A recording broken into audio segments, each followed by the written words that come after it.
been to different places around the Philippines, and most of my eco-travels brought me closer and closer to the country's endangered and critically endangered animals and species and their eco-warriors who work tirelessly to protect them.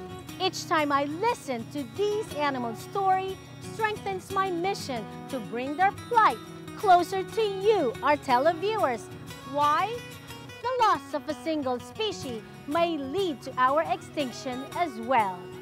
Thus, I find myself more committed in sharing their stories. That is why, let's hear it one more time and learn how we could help them.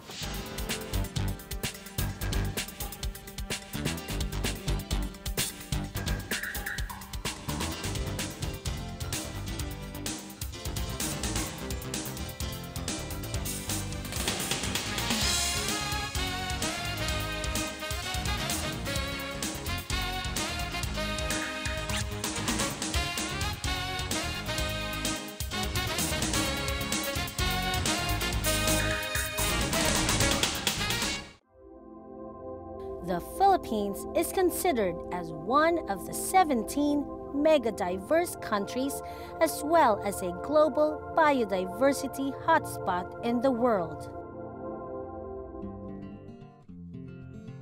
We have been also identified by the Conservation International as one of the biologically richest countries in the world, with the rainforest originally covering most of the 7,100 of the Philippine Islands.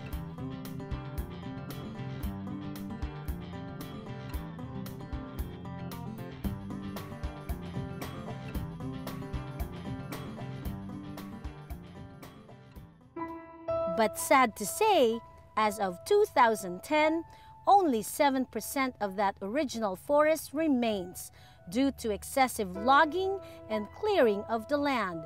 Many animals and bird species have died. Among them is the critically endangered Philippine eagle, who is among the 612 species of birds found in the Philippines. Already part of the 8-hectare Malagos watershed, the Philippine Eagle Center houses 37, in which one eaglet has been hatched here already.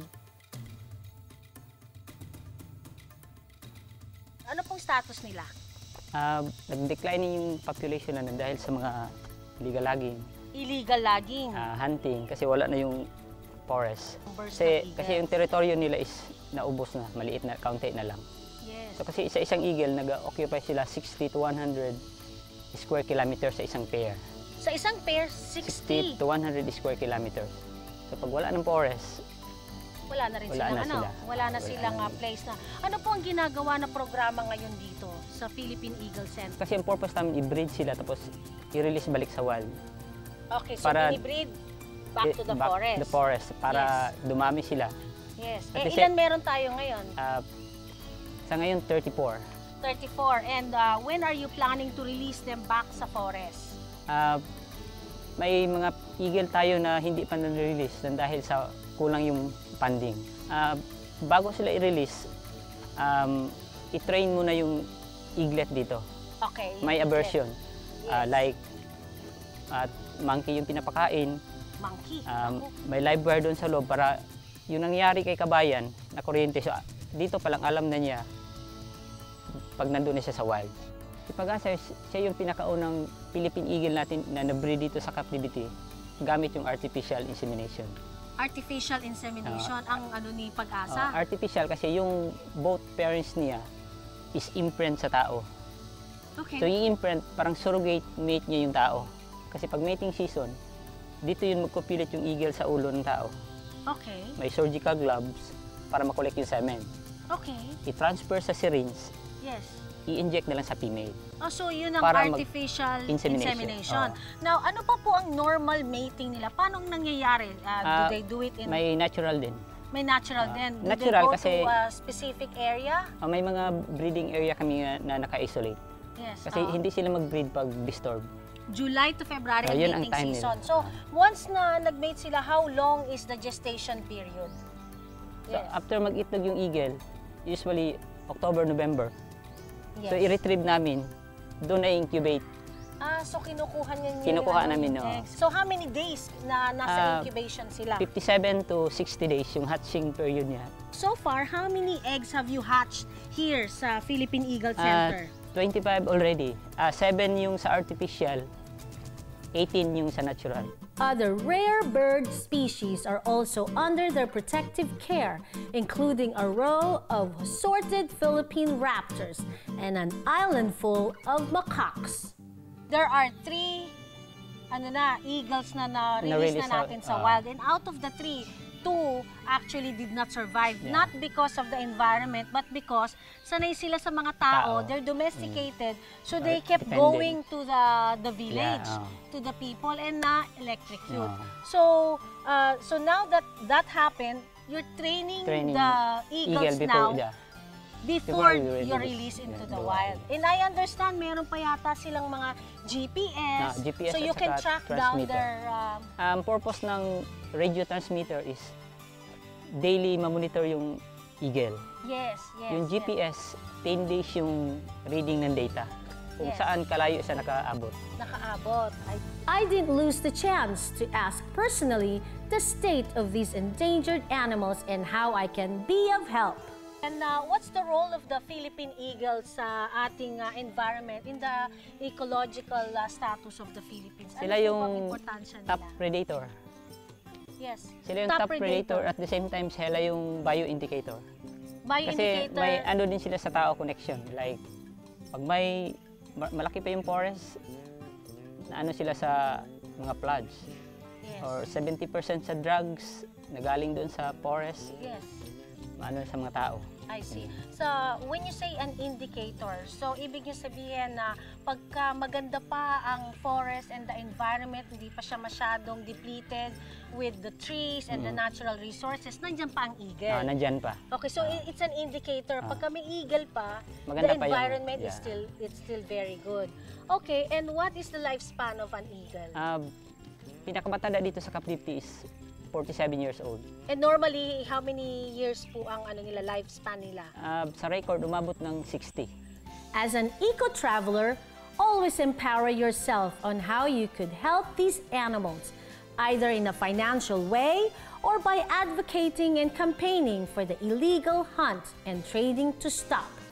The Philippine eagle is one of the biological indicators of the forest. Once the eagle is lost, it signals the start of the forest deterioration. As of now, there are only a total of 286 Philippine eagle alive. It was also here in Davao where I learned about the plight of pangil, the country's current biggest saltwater crocodile, who at 18 feet long is endemic to the Philippines, is restricted to freshwater areas, and pose no threat to us humans unless provoked. What's the purpose of the Crocodile Conservation Center? Why do we have them here? So our purpose here is twofold. The first objective is to prepare for intensive crocodile farming. Yes. And the second objective is to create sort of a reserve population in which we can introduce back to the wild in the future if need be. Now, obviously with this amount of animals, you can't just go and release them back into the wild. There has to be strict protocol set up, and there has to be studies done about the density of the populations already within the wild so that you don't offset the balance of those already established populations. Pangil, the 18 feet long crocodile who now holds the record as the Philippines' largest crocodilian, resides here. I understand that the Philippine crocodile are now becoming endangered. They have come to a point where they're extinct. Why do you think that's happening? That's a very good question. So, yeah, the Philippine crocodile, Crocodilus mindorensis, being an endemic species, only has a limited range to begin with. And over the last century, due to human consumption of the crocodile, consumption meaning, killing for the skins, harvesting for the meat. Exactly. Yes. Unregulated hunting, has essentially reduced the numbers, and in addition to that, the explosion in the growth of the human population results in encroachment on their habitats. Pangil here, he has water that's deep enough for him to create buoyancy, so he's not just resting all of his body weight upon his internal organs. So he has the ability to float, essentially, He has the ability to sort of meander and turn around and whatnot. A crocodile this size in the wild, they don't need much space. Reptiles in general have a very slow metabolism. Yeah, exactly. These crocodiles are among the main attraction when one visits Davao, as they provide a closer encounter with these reptiles. But these conservation centers are not for tourist purposes only. They are organized for a much deeper purpose, and that is to save the environment in general.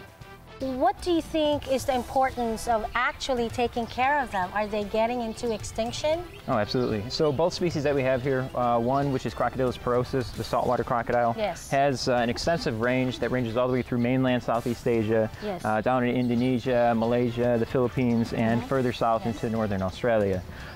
So even though it has a large range, throughout most of that range, it is in fact endangered. And the Philippine crocodile, as well, an endemic species to the Philippines, is also severely endangered. The Philippine crocodile, or Crocodilius mendorensis, is the rarest crocodile species on the planet. They play an important role in maintaining the productivity and diversity of wetland ecosystem by eating ailing fish than healthy fish, thus improving the common health of the fish stock and fish population. This helps the fishermen with a healthy and bountiful harvest.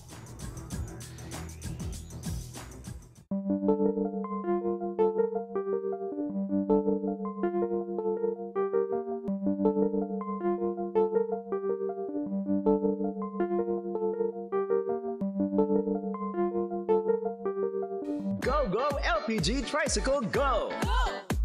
LPG Tricycle Kit. Go! Go!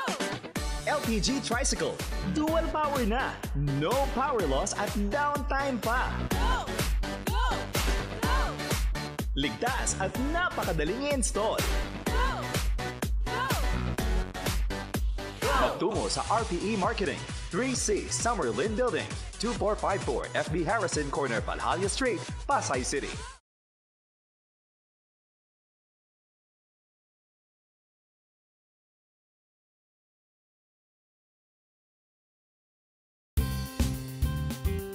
Each living species, flora or fauna, found in our universe is important.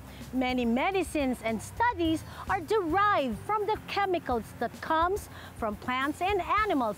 More so, they improve the quality of life, just like our giant clams, who improve the quality of water in the ocean and sea.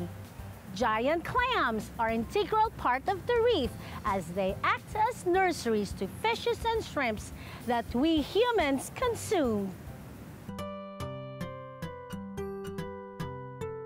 This is an artificial spawning for clams. Look, you can touch it on the side. They start with a clam this small and they let it grow for 1 year. So this is considered an artificial spawning for giant clams.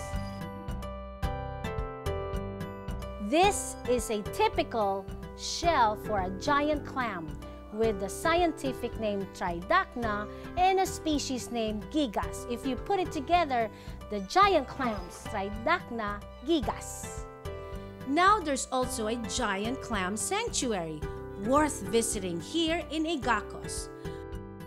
Located in Barangay Adecor, this 4-hectare marine reserve park is one of the country's successful breeding sites for these great giant clams, or Taclobo.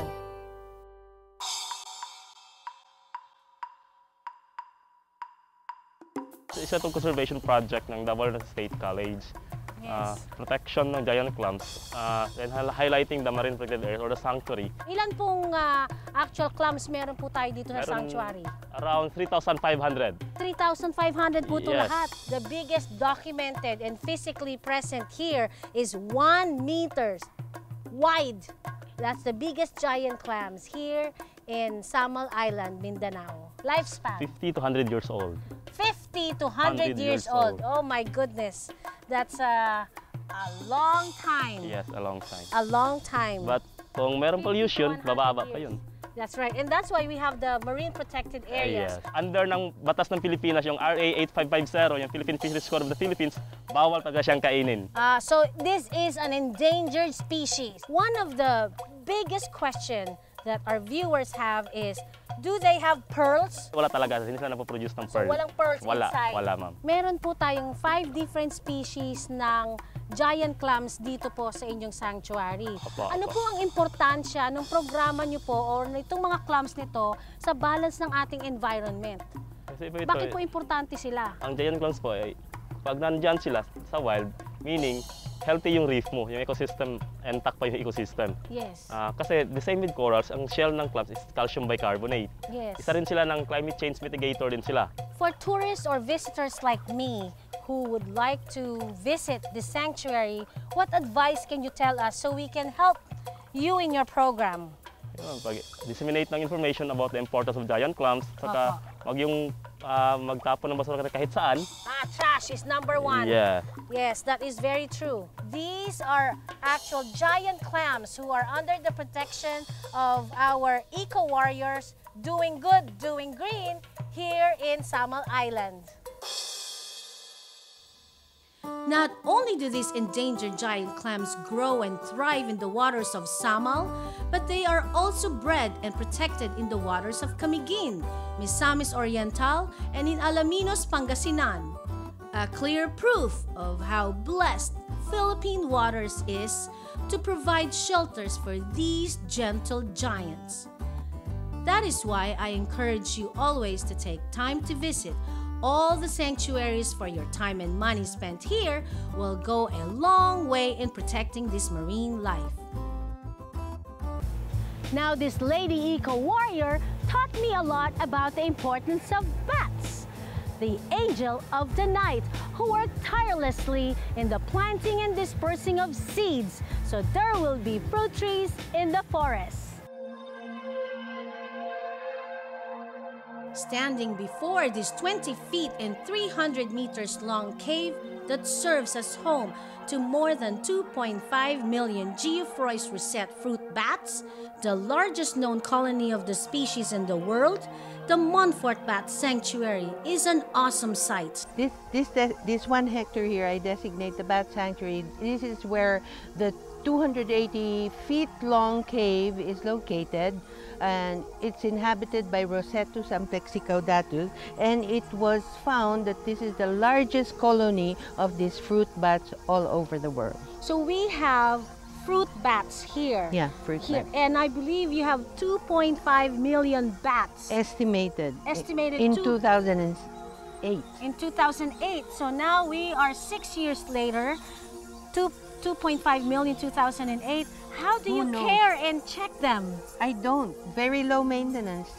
Just as long as you don't disturb them, Right. they're going to thrive because every night they fly out. That is why I salute all our eco-warriors in their advocacies and endeavors to protect our environment, just like Norma Montfort, Samal's eco-warrior, who was also named as 2011 Disney Worldwide Fund Conservation Hero, animal activist who works tirelessly to protect her brood of bats, as she loves to be called the Bat Mama.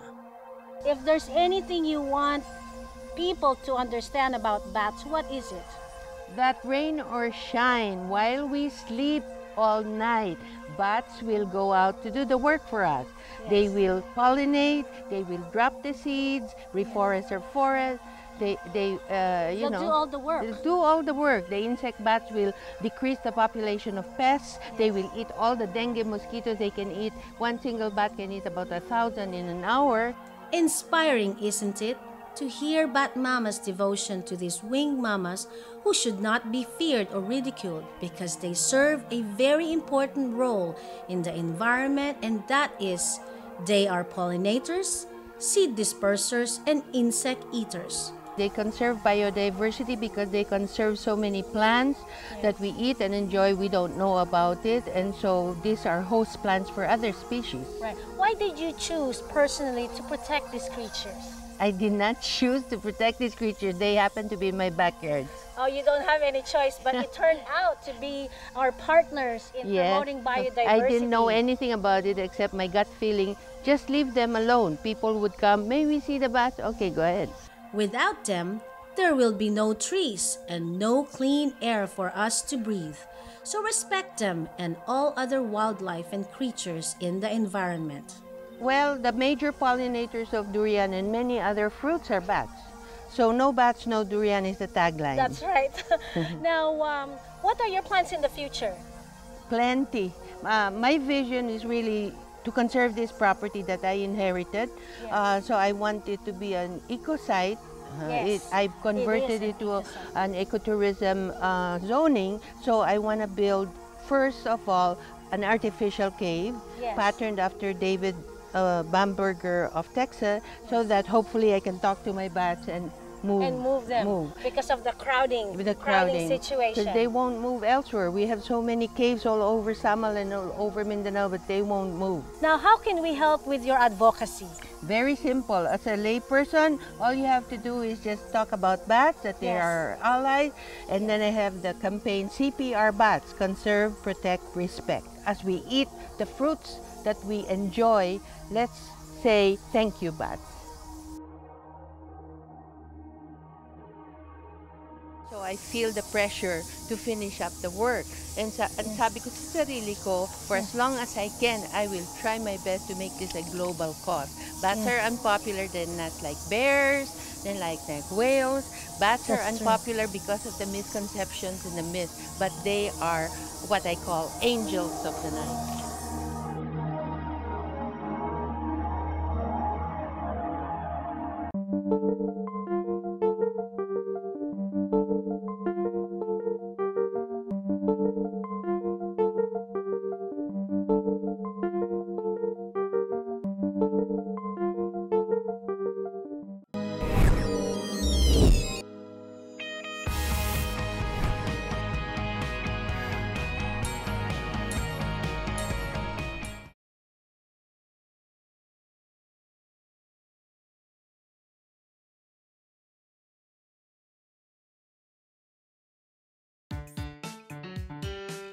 One way of conserving the biological diversity is through ecotourism. Occidental Mindoro, with its very rich natural resources, which includes the Apo Reef, is fast booming. Ecotourism is one way of spreading the awareness to protect and conserve the country's flagship species, the endemic Philippine tamaraw. Now, how remarkable are these Philippine tamaraws na binibreed nyo po or pinoprotektahan nyo in this area? Actually, the tamaraw is our flagship species of the Philippines. Opo. It can only be found here in the Philippines, particularly in the province of Mindoro and nowhere else in the world. As of the recent count in April, Yes, this past April lang. April lang po. Yes. Naka-record tayo ng 382 sa wild. So 382 sa wild na yun. That's total. Yes, That's total kasi it's only found here in endemic to to Mindoro. To Mindoro. So that's not a lot of numbers. Yes, that's what makes it critical. Yes. It's according to IUCN standards, if the population of a certain species is less than 500, then it can be, they now considered to be critically endangered. What kind of programs do you have para masolusyonan yung mga threats na yan? Do you have any program established so that we can actually lower the threats and address the threats? Yes, that's basically the purpose of the Tamaraw Conservation Program. So, on TCP we have three major components. One is in situ. Yes. We protect the tamaraw from exactly to where it is found in their habitat. Yes. And then this one, the captive breeding, population management, and then the IEC, Right. information, education, and communication campaign. Ito yung we go to the communities and then we give education. We give education and Right. extension, so the people might know the importance of the tamaraw. Right. And of course, the community assistance program. The Philippine tamarao, the only species of its kind in the world, which is similar than the regular Asiatic water buffalo or carabao, grazes Mindoro's wooded hills. Through the years, their numbers have dwindled. Do you know the importance of pawikan or sea turtles? Pawikans are considered the gardeners of the ocean. They are one of the very few animals to eat seagrass. And seagrass requires constant cutting to be healthy because they provide the breeding and developmental ground for many species of fish, shellfish, and crustaceans. Dito ang ginagawa namin, protection and conservation nung natitirang pawikan sa dagat dahil nag-decline na yung population nila. So ang aming obligasyon ay paramihin sila at pangalagaan. I see. Can you briefly tell us the breeding season for the sea turtles? Nesting season starts ng mid-September. Okay. Matatapos sila ng mid-Feb. So 6 months. Okay. Mag-mate muna sila doon sa dagat. Okay. So, magkakatagpo yung lalaki at saka babaeng pawikan. Okay. Mag-mate sila doon. Okay. Tapos after mating, 30 days, ready na, matured na yung eggs sa belly. Okay? Then, ready na yon para i-discharge sa beach. So, akit siya ng beach, gawa siya ng peat, chamber, deposit doon, cover, leave. How long does it take for the eggs to hatch? Turtle eggs may be hatched at 40 days, and also they can be hatched at 75 days. Kasi magdedetermine ng incubation period is the temperature of the... Natural temperature. So, ibig sabihin, doon sa region na mas mataas ang temperature, say Gulf, doon sa Middle East, at 40 days, because it's warmer. Oo. Mataas yung temperature at 40 days, mahats na. Pero malamig sa Japan, sa Korea, it will take 75 days to get it hatched. Okay. How about here in Dito the sa amin, coast? 50, 51 days, hatched. So 50, 51 days. Now, how many, more or less, how many eggs are being laid each time? Okay, ina-average yun ng mga eksperto na 100 pieces per nest. If it's untouched sa wild, so yung nest hindi natin gagalawin sa wild, mataas ang hatching rate doon, 92% or even higher. Pero from the original nest, tapos tinransport mo dito sa aming hatchery, dito sa amin 68 to 73%. Out of the 68% that's actually hatched, when you release them into the wild, how many are actually surviving? Na-assess yun ng mga eksperto na ang may chance lang mabuhay sa wild ay 1% or even less than 1%. Hindi katulad ng ang isda, kahit na maliit siya, pag may kakain doon sa isda maliit, mabilis ang reflexes ng isda. That's right. Pero hindi ang baby turtle. Yung baby pawikan na yan, yung kanyang, yung ano niya, paengkang lang siyang gano'n. Eto na yung kakain sa kanya, wala na siyang speed na maibibigay eh. Gano'n na lang eh. So easy prey siya. And that's why the survival rate is... Isa yun. Yun ang main reason kaya mabagal sila mag-multiply. Mayroon na siya ng banning the collection of eggs, trading, slaughtering. Napaka-stiff ng punishments pag nahuli sila. What's the importance of caring for them?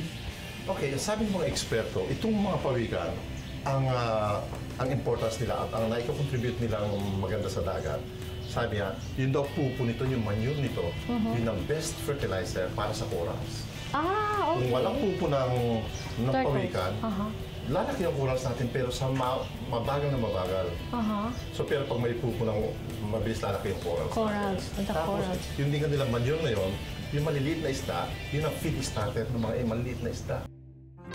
The whole province has united to save the green turtle or the pawikan from being endangered. Now, the locals and even kids know the respect and care they must give to these gentle creatures. All turtles coming to Bataan are now assured and protected when nesting. And soon, with Bataan leading the way, pawikans will increase in numbers and live a peaceful life in the sea to maintain the balance and health of the international waters.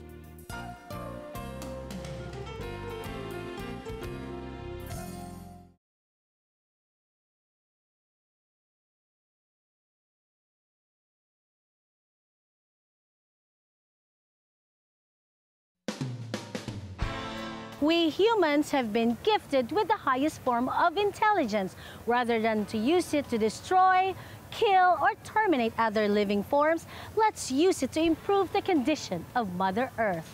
Stop hunting, killing, or hurting these innocent animals. And what do you gain from doing so? Nothing. But if you stop, campaign, and help in their survival, you will gain everything: a greener life and a healthier environment. I'm Ruby. Bear in mind that Mother Earth is not ours for the taking. That is why, let us learn how to share it with everyone. For the loss of a single species, be it insect, animals, or plants, will set off a chain reaction that would affect many other species, including our human race.